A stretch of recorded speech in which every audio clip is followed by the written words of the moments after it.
Welcome to Dan Really Likes Wine with Pick and Pay, and welcome to my second home in Cape Town.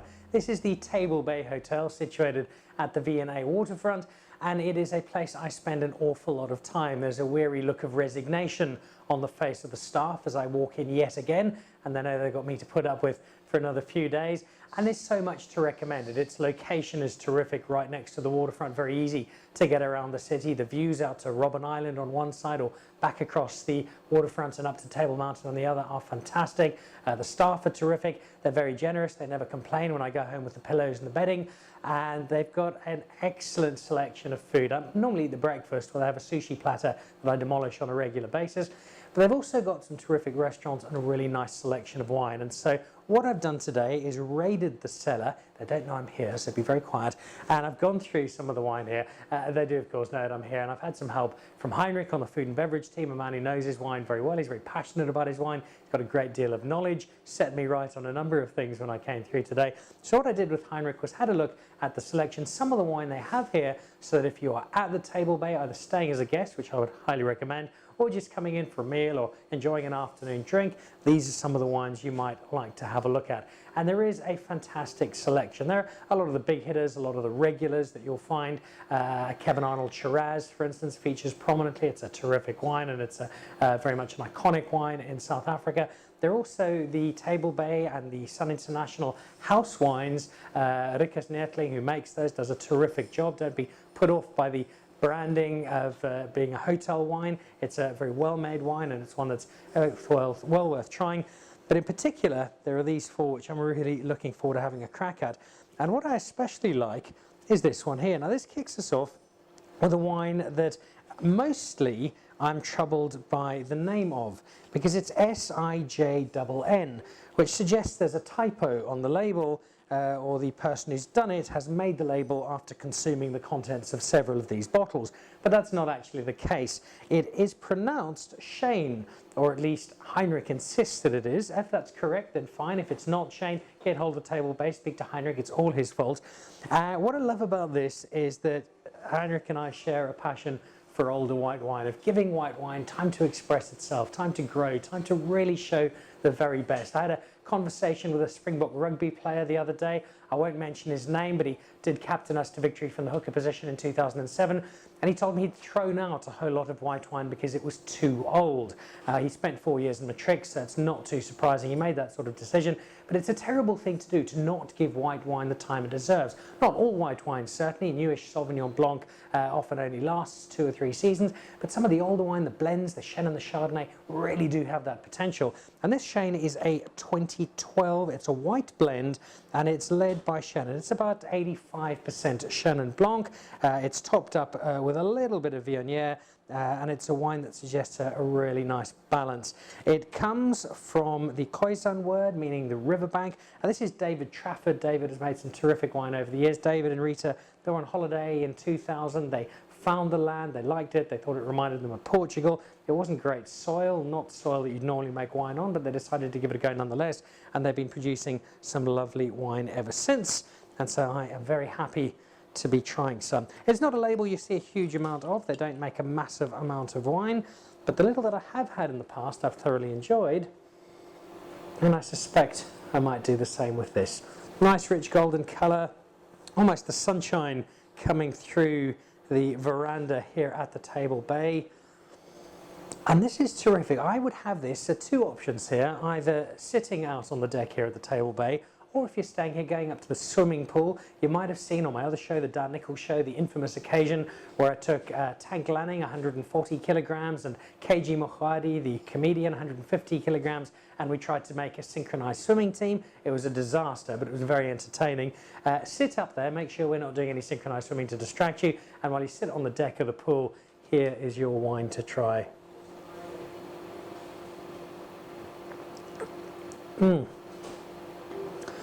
Loads of grapefruit in that, a little bit of unripe melon. It's really smooth. But the big thing is that it is held. It's probably coming to the end of its life. There's probably not more than another year or 2 in this, but that would still give it 10 years for a white blend, which is really nice. But I might be wrong. It might last a little longer than that. But where it is now, It's not just drinkable, it's thoroughly enjoyable. There's a richness to it. It's a powerful wine.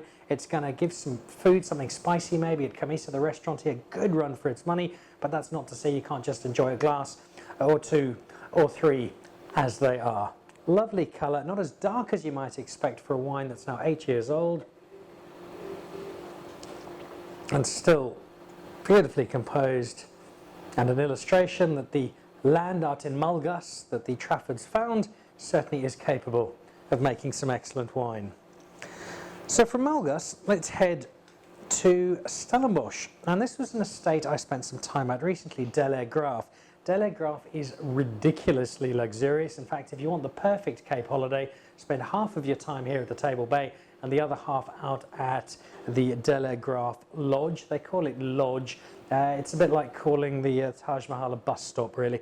It's an exceptional place. It's not inexpensive, but the heated plunge pools, the spacious rooms, the views out over Stellenbosch and back up to the mountain behind are terrific. Indochine, their restaurant, is lovely. And then there is their wine. Their wine maker, Mornay Flay, has been doing 14 seasons now, and he's currently working on his new one coming up. Best known for their reds. They make some terrific red. Their Lawrence Graff Reserve Cabernet Sauvignon is delightful. Their Botsman's Kop, probably their signature wine. Their red blend, also superb. I've got a couple of magnums I'm hiding from my wife at home until she's next on holiday. And then there's this rosé. The rosé I've drunk a lot of late has been Pinotage, and I think there's some winemakers doing some terrific work with Pinotage and rosé.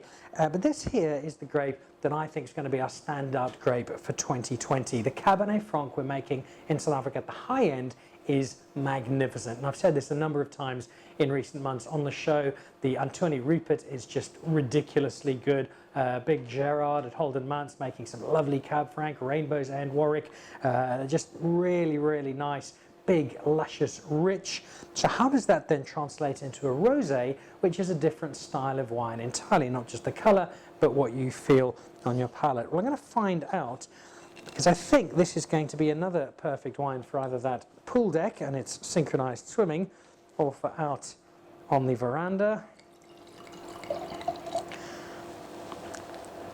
And if you want the perfect company for this, with apologies to Heinrich, I'll keep him for the reds later, I'd share this with Joanne. Joanne is the general manager here. She's Joanne Selby. She could quite easily be Joanne Lumley. She's got that youthful elegance and aristocratic laissez-faire attitude. She's a wonderful, wonderful person, and she does a great job here, looks after me fabulously, and I can see her rather enjoying this. It's got a beautiful bouquet, all fresh roses, a little hint of sweetness, the perfume that you get from a Cabernet Franc distilled into something a little lighter.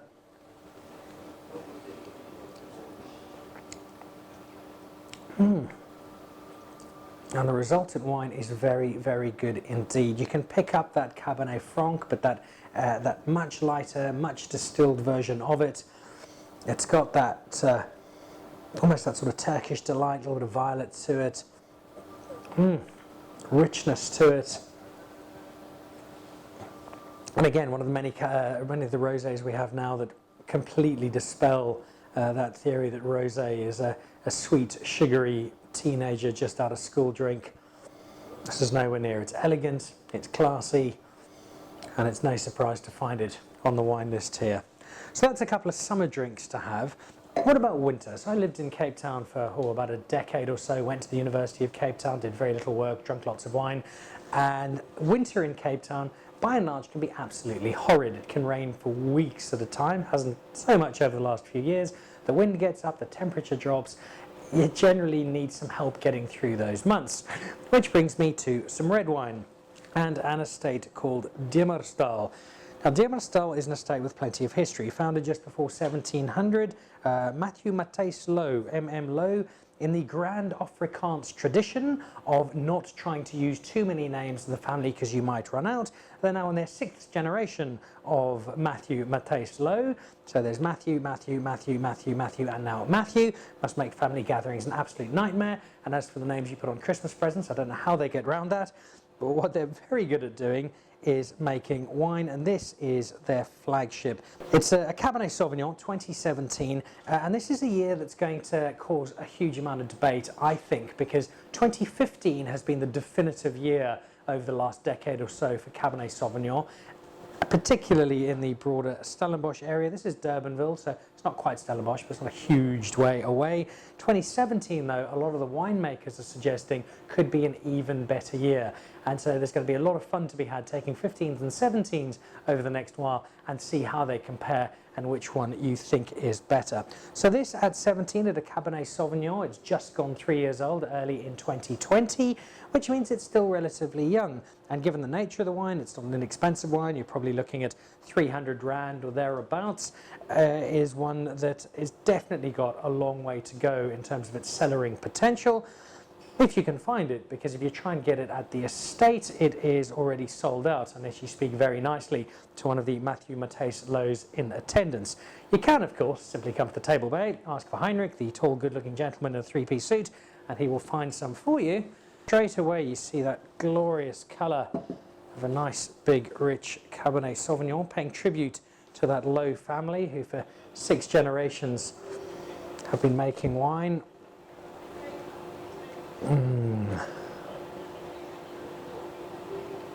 Nothing overly surprising, but in a good way. You're picking up the kind of cigar box notes and that blackcurrant fruit. Mostly though, you're just looking at that colour and think, oh, that looks phenomenal.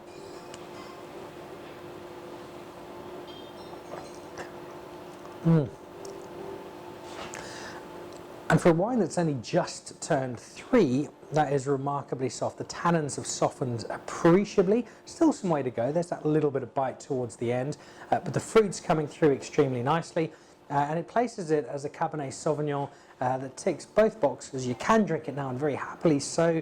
If you're eating here, perhaps a nice piece of game if you're sampling some South African venison or a good steak.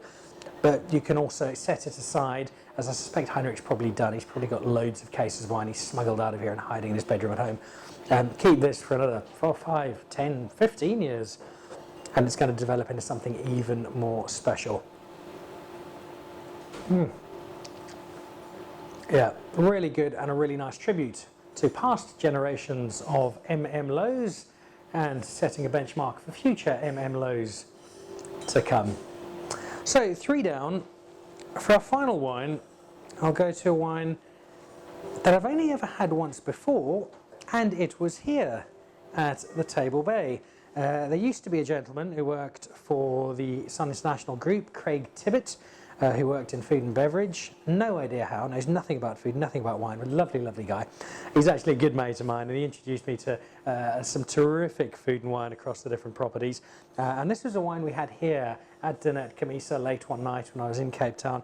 It's called the Laszlo. Dr. Julian Laszlo did a huge amount for wine in South Africa in the 1980s, putting us on the map internationally. So this is a tribute to him. It's the 2015. You can see the Veritas recognition. Tim Atkin putting it in the 90s. It's had some really, really good reviews over the course of the years. It is a Bordeaux style blend. It's usually led by Cab Sav, but it can change. Some years they have a little more Merlot than Cab Sav. You'll find some Cab Franc in there, but a Petit Verdot, and the mix comes together, as all great Bordeaux blends do, in just that symphony of red deliciousness. And that was certainly the case, although it was quite late in the evening and we had been out before, so this is perhaps a slightly more objective judging space to give Fleur du Cap's Laszlo a run. Fleur du Cap, a brand that I spent a lot of time watching my parents drink growing up. It was a favourite of theirs. One of the few South African wines that found its way up to Zimbabwe.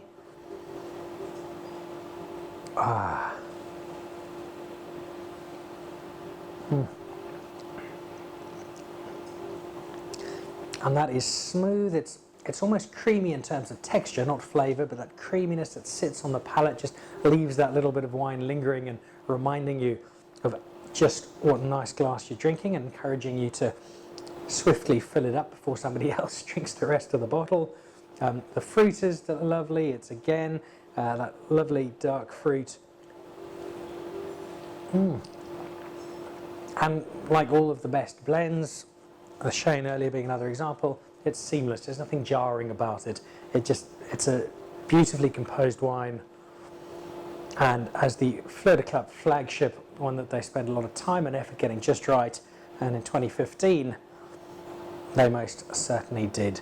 So 4 wines that are here at the Table Bay. There are a huge range of them. They have some interesting stuff, some older stuff. And what you should do, which I recommend wherever you go, but especially if you're at a top hotel or at a top restaurant, spend some time with a sommelier. Ask if you're here for Heinrich or one of his colleagues. Find out what they've got in the cellar. Maybe there's something different, something special, something new. Get them to tell you about the wine. Talk about it. You'll find that guys in this space are so passionate. They love to share their knowledge and can enhance your experience of the wine by giving you a little more. Whenever I come to the Table Bay, I have a fantastic time. The experience is always terrific.